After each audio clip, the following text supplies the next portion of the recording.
वह लोग सुन पा रहे हैं, समझ पा रहे हैं या नहीं। इंटरैक्टिव और लेटेस्ट टेक्नोलॉजी पर आधारित इस मल्टीमीडिया कैंपेन एक और अहम जिम्मेदारी है। आम जनता को उनके अधिकारों से जागरूक कराना और उनके लिए चलाए जा रहे कल्याणकारी कार्यक्रमों की जानकारी उन तक पहुंचाना। मुझे लगता है इस बात का हमेशा ध्यान रखा जाना चाहिए कि समाज के सभी वर्गों की सामर्थ्य शक्ति को पहचान कर उसे अधिक से अधिक अवसर तभी उपलब्ध कराए जा सकेंगे जब टू वे कम्युनिकेशन होगा। एक बात मैं कहना चाहूंगा, ये जो रिपोर्ट कार्ड आपने प्रदर्शनी के माध्यम से देखा, ये 9 वर्षों के कामों का लेखा जोखा नहीं है, बल्कि मैं मानता हूं कि देश के करोड़ों नागरिकों के सपनों, उनकी आकांक्षाओं का एक प्रतिबिंब है। अनेक सेक्टर में मात्र उपलब्धियों के आंकड़े नहीं, बल्कि लंबे समय के बाद मुख्य धारा से जुड़े समाज के कमजोर, गरीब लोग, वंचित लोग और ग्लोबल ग्रोथ से जुड़े मिडिल क्लास की ख्वाहिश के पूरे होने की आहट भी। लंबे समय तक उस समय हमारे देश की एक छवि बनी थी। अनेक लोग कहते थे कि भारत एक ऐसी समृद्ध भूमि है जहां गरीब लोग रहते हैं। India is the rich land where poor people live. पिछले 9 वर्षों में आज कहा जा रहा है कि भारत एकमात्र भूमि है जिससे पूरी दुनिया को नई आशा, नई आकांक्षा प्राप्त हो रही है। और अब कहा जा सकता है, India is the only land in this world which offers new hope, new aspiration to the world today. प्रधानमंत्री जी के नेतृत्व में सिर्फ समाज में समृद्धि नहीं आई है, बल्कि जो सबसे बड़ा परिवर्तन मैं मानता हूं, हर एक भारतीय, हर एक हिंदुस्तानी के प्रति पूरी दुनिया में एक आदर और सम्मान का भाव पैदा हुआ। लोग दुनिया के दूसरे देशों में जा रहे हैं, आज इंडियन पासपोर्ट को किस प्रकार की इज्जत मिल रही है, वो इस बात को महसूस कर रहे हैं।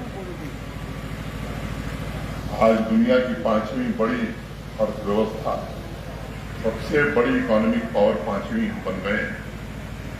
इसके कारण भी हमें देश में सम्मान मिलता है। कभी भारत की अर्थव्यवस्था को फ्रेजाइल 5 के नाम से जाना जाता था। आज टॉप 5 ग्लोबल इकोनॉमीज में हम हैं। अनेक विकसित देश आज दुनिया के बड़े मुद्दों, बड़ी चुनौतियों का सामना करने के लिए आज भारत के प्रधानमंत्री की ओर देखते हैं, उनकी राय और उनके मार्गदर्शन का इंतजार करते हैं।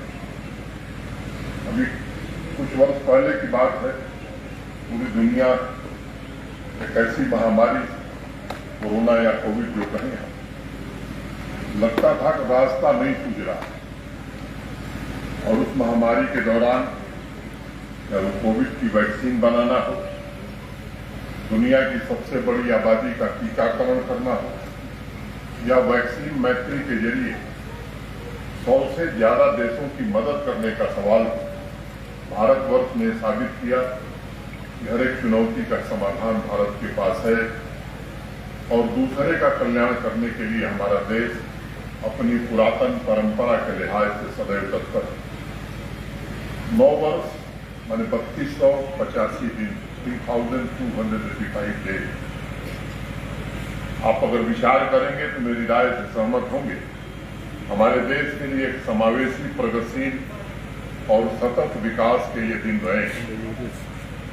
प्रधानता और अवसरों का दिन रहा है।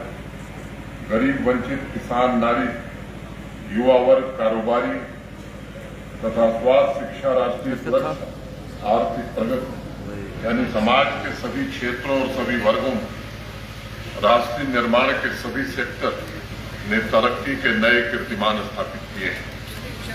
हैंडीक्राफ्ट से लेकर हाईटेक यूनिकॉर्न तक का निर्माण, सॉफ्टवेयर से लेकर स्पेस सेक्टर में आई नई क्रांति, ये इस बात को साबित करती है कि 9 वर्षों में भारत के विकास का स्वर्णिम काल रहा है। आज देश जानता है इस बात को कि 2014 के बाद जो कुछ हुआ है, लंबे दशकों बाद अनेक ऐसे लोग जिन्होंने बैंक का दरवाजा नहीं देखा था, अभी बताया गया मेरे पहले, आज लगभग 48 करोड़ 27 लाख लोगों के जनधन अकाउंट खुले। लंबे समय तक गरीबी को राजनीतिक हथियार के रूप में इस्तेमाल किया जाता था, सपने दिखाए जाते थे, ये इस व्यापक दृष्टिकोण से नहीं सोचा। कुछ योजनाएं चली, लागू भी की गई, सही तरीके से जमीन पर पहुंची कि नहीं पहुंची, इनका मूल्यांकन भी नहीं हुआ। और इसलिए आज प्रधानमंत्री आवास योजना के अंतर्गत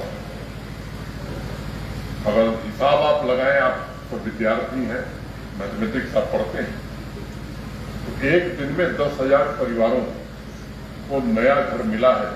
ये पिछले 9 वर्षों की उपलब्धि रही। जनधन, आधार और मोबाइल जैन की ताकत ने बिचौलियों के धंधों को पूरी तरह समाप्त कर दिया। सरकार और जनता के बीच सीधा संपर्क स्थापित हुआ है और बिना किसी लीकेज के 25 लाख करोड़ रुपए पिछले 9 वर्षों में अनेक सोशल सिक्योरिटी की स्कीम्स, विभिन्न कल्याणकारी कार्यक्रमों के तहत देश के आम नागरिकों के बैंक खाते में ट्रांसफर किए गए। पूरी ट्रांसपेरेंसी और ऑनेस्टी से उनके सपनों को पूरा करने का प्रयास किया गया। समाज में भेदभाव समाप्त हो, हर को जैसे संसाधनों का लाभ मिले, इसके लिए भारत सरकार ने अनेक प्रयास किया है। गोस्वामी तुलसीदास जी ने कहा कि जनक भवन के शोभा जैसी गृह गृह प्रति पूर्व देखिए तैसी। हर घर की समृद्धि शोभा एक जैसी हो, इस बात को ध्यान में रखकर अनेक निर्णय किए गए। सोशल सेक्टर में समाज कल्याण के क्षेत्र में जो काम हुए हैं, उसकी तुलना किसी भी तारीख से नहीं की जा सकती। मैं आपको कहना चाहूंगा सभी वर्गों ने जो उपलब्धियां हासिल की, उनका स्केल इतना बड़ा है, वो दुनिया के किसी भी सरकार की कल्पना के परे।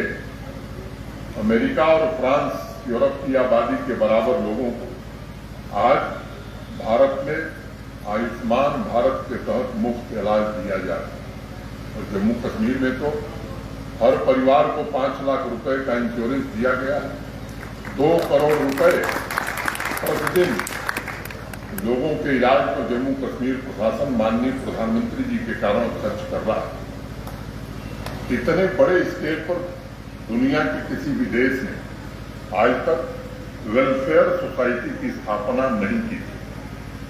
प्रधानमंत्री जी के नेतृत्व में भारत आज पूरी दुनिया के लिए वेलफेयर और विकास का एक रोल मॉडल बना है। 3 करोड़ घरों में अंधेरा था आजादी के 70 साल बाद। उन घरों को पहली बार बिजली का कनेक्शन मिला। आप कल्पना कीजिए, 3 करोड़ घरों को बिजली के कनेक्शन का पूरी पोलैंड की आबादी का फिर से विद्युतीकरण हो जाना। और इसलिए मैं कह रहा था कि हर एक नागरिक और राष्ट्र की जरूरतों को ध्यान में रखते हुए जो कार्य किए गए हैं, वह न भूतो न भविष्यति, अतीत में कभी हुआ था और शायद ही भविष्य में हो। बहुत सी ऐसी बातें थी जो सिर्फ किताबों में, किसी फंक्शन में हम सुनते थे। महिलाओं को उनका अधिकार देने की चर्चा लंबे समय से देश में चल रही है। अधिकार संपन्न बनाने के प्रयास भी हुए, लेकिन आज मैं कह सकता हूं कि 9 वर्ष में हमारी बहनें, माताएं जिस तरह से अधिकार संपन्न हुई है विकास की यात्रा में, आज भारत के विकास की यात्रा में बहनों की भागीदारी बराबर की। 10 करोड़ से ज्यादा धुएं से भरे हुए किचन को एलपीजी कनेक्शन देकर अनेक बहनों की जिंदगी को बदलने का काम किया गया।